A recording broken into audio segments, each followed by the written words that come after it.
Purnima prints Ashadham sale flat 30% to 60% discount ప్రతి 5,000 రూపాయల కొనుగోలుపై ఒక చీర ఉచితం.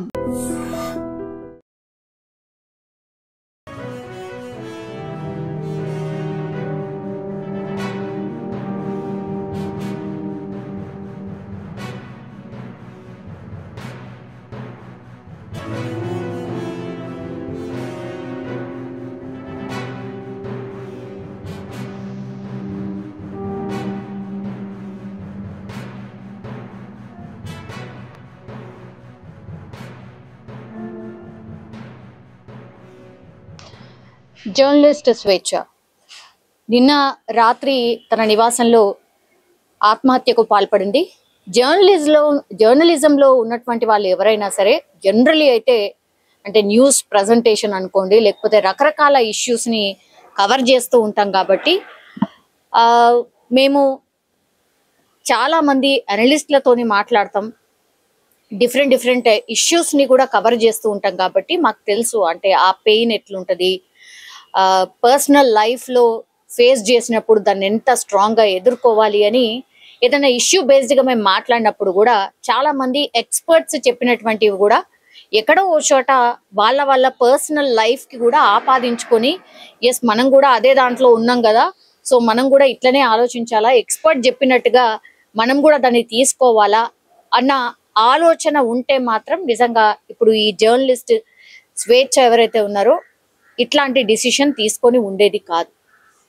కానీ ఆమె ఫేస్ చేస్తున్నటువంటి పర్సనల్ ఇష్యూస్ అనుకోండి, మనం చూస్తున్నాం నిన్నటి నుంచి కూడా తను సింగిల్ పేరెంట్ యాక్చువల్లీ, అంటే 5 or 6 years బ్యాక్ విడాకులు అయిపోయినాయి హస్బెండ్తోని.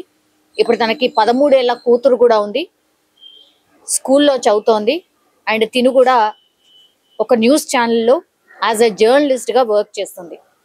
గతంలో నేను కూడా ఆమెతో పాటు పనిచేసిన ఒక ఛానల్లో, సో కొంతమేర పరిచయం ఉంది. బట్ అంత క్లోజ్నెస్ ఉండకపోయినా సరే కొంత పరిచయం అయితే ఉంది.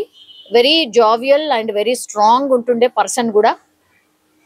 అండ్ మిగతా జర్నలిస్టులకు సంబంధించిన యాక్టివిటీస్లో కూడా చాలా చురుకుగా ఉంటుండే.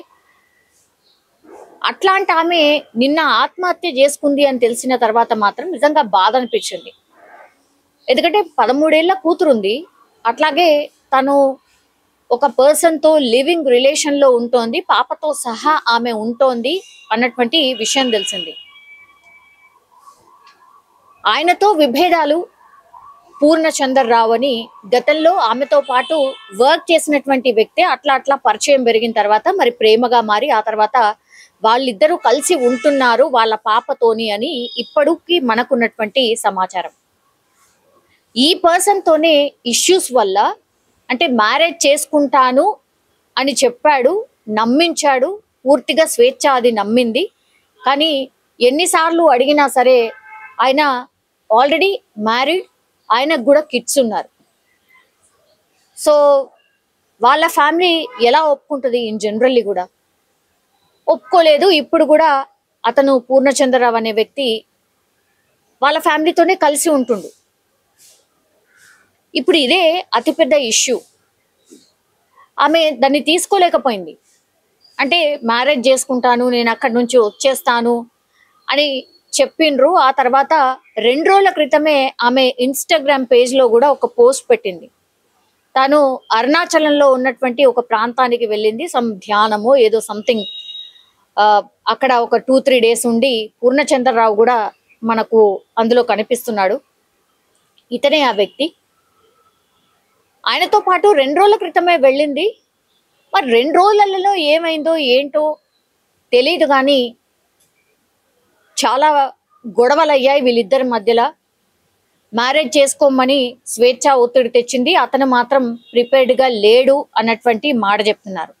సో ఎవరు కూడా ఇట్లా మోసపోకండి, అతని మంచివాడు కాదు అని మేము చెప్పినా కూడా నా బిడ్డ వినలేదు అన్నటువంటి మాట ఇప్పుడు స్వేచ్ఛ వాళ్ళ పేరెంట్స్ చెప్తున్నారు. స్వేచ్ఛ వాళ్ళ మమ్మీయే వెళ్ళి కంప్లైంట్ కూడా చేసింది పోలీస్ స్టేషన్లో. ఇలా మా బిడ్డను మోసం చేసిండు, ఇతని వల్లనే నా కూతురు చనిపోయింది అని పోలీసులకైతే ఫిర్యాదు చేసింది స్వేచ్ఛ వాళ్ళ మమ్మీ. సో ఈ మొత్తం చూసినప్పుడు పర్సనల్ ఇష్యూస్ వల్ల పర్సనల్ గా తను ఫేస్ చేసినటువంటి ఏమంటారు ఆ ఒత్తిడి వల్ల తను తట్టుకోలేక ఇప్పుడు ఆత్మహత్య చేసుకున్నట్టుగా మనకైతే స్పష్టంగా అర్థమవుతోంది. కానీ ఇప్పుడు ఆమె లోపల ఆమె పిక్ ఒకటి బయటకు వచ్చింది. అంటే ఫ్యాన్ కి ఊరేసుకొని బయటకి వచ్చినటువంటి పిక్ ని చూసినప్పుడు మాత్రం కొన్ని అనుమానాలు కూడా వ్యక్తం చేస్తున్నారు వాళ్ళ ఫ్యామిలీ మెంబర్స్. ఎవరైనా చంపారా, ఏదైనా కుట్ర జరిగిందా ఏంటా అని అనుమానాలు వ్యక్తం చేస్తున్నారు. ఎందుకంటే ఫ్యాన్ కి ఊరి వేసుకున్న తర్వాత ఆమె కాళ్ళు ఏవైతే ఉన్నాయో అవి బెడ్ కి ఆనుకొని ఉన్నాయి. సో బెడ్ కి ఆనుకొని ఉన్నటువంటి ఆమె ఎట్లా చనిపోతుంది అనేది కూడా వీళ్ళు సస్పెక్ట్ చేస్తున్నారు. అట్లాగే ఇంట్లో కొన్ని వస్తువులు చిందరవందరగా పడి ఉన్నాయి. ఇందులో కుట్ర కోణం ఏమన్నా ఉందా, ఎవరైనా హత్య చేసి ఆత్మహత్యగా చిత్రీకరించే ప్రయత్నం చేస్తున్నారా? మాకున్నటువంటి డౌట్ ఏంటంటే ఈ పూర్ణచంద్రరావే ఏదైనా చేసుంటాడా అనేది మా డౌట్. కాబట్టి పోలీసులు ఇన్వెస్టిగేషన్ చెయ్యండి అంటూ చిక్కడపల్లి పోలీసులు ఇన్వెస్టిగేషన్ చేస్తున్నారు. ఎందుకంటే ఆమె నివాసం కూడా అక్కడే కాబట్టి చిక్కడపల్లి పోలీసులకు ఫిర్యాదు అయితే చేసిండ్రు. ఇప్పుడు ప్రస్తుతం అయితే గాంధీ హాస్పిటల్లో ఆమె పోస్ట్ మార్టం అయిన తర్వాత అంత్యక్రియలు కూడా ఇక్కడే నిర్వహించే అవకాశం అయితే కనిపిస్తోంది. సో ఇందులో అనుమానాలు ఉన్నాయి కాబట్టి పూర్తిగా ఇన్వెస్టిగేషన్ చెయ్యండి అనేసి పేరెంట్స్ కోరుతున్నటువంటి పరిస్థితి. బేసికల్లీ స్వేచ్ఛ 18 ఏళ్లుగా జర్నలిస్ట్ ఫీల్డ్ లో ఉంది.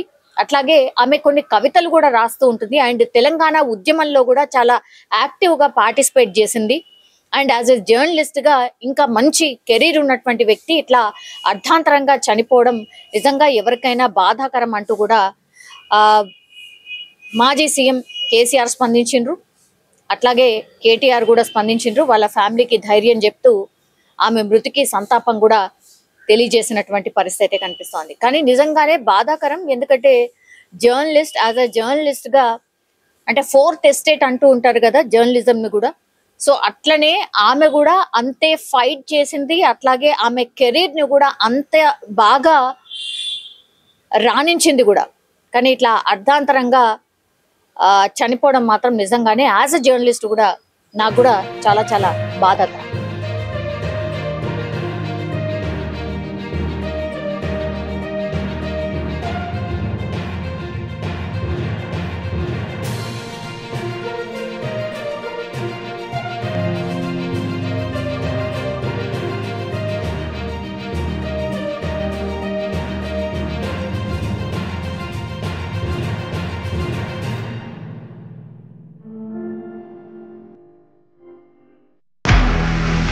నిజంగా ప్రస్తుతం ఉన్నటువంటి సమాజం దేనికి ప్రయారిటీ ఇస్తుంది? ఆర్థిక సంబంధాల చుట్టూ మాత్రమే తిరుగుతుంది. మళ్ళీ ఎన్నికలంగానే చాలా విరక్తి కలుగుతాం. మంచి అనిపిస్తుంది కదా, లేడీస్ కూడా ఛాలెంజింగ్ జాబ్స్ చేసినప్పుడు చాలా బాగుంటది. ట్రాఫిక్ అసిస్టెంట్స్ గా నియమించిన ట్రాన్స్జెండర్స్ అందరితో సాల్యూట్ చేయించుకుంటున్నారు. ఫుడ్ డెలివరీ ఇవ్వటానికి వెళ్ళినటువంటి డెలివరీ బాయ్ అనిల్ పై కళ్ళ ముందు